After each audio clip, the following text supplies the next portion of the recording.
You ask Tiger to solve. This deals with linear equations with one unknown. The final result is y equals negative 26/15. Let's solve it step by step. Swap sides. Group all constants on the right side of the equation. Add 4/5 to both sides. Combine the fractions.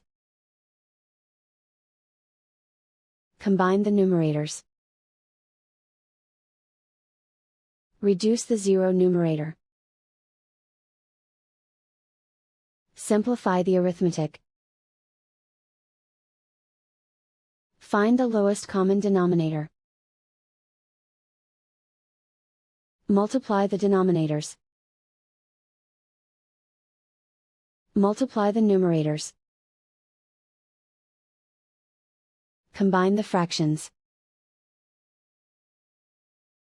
Combine the numerators.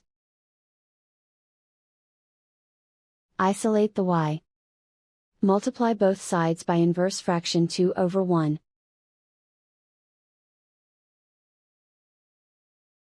Group like terms. Multiply the coefficients.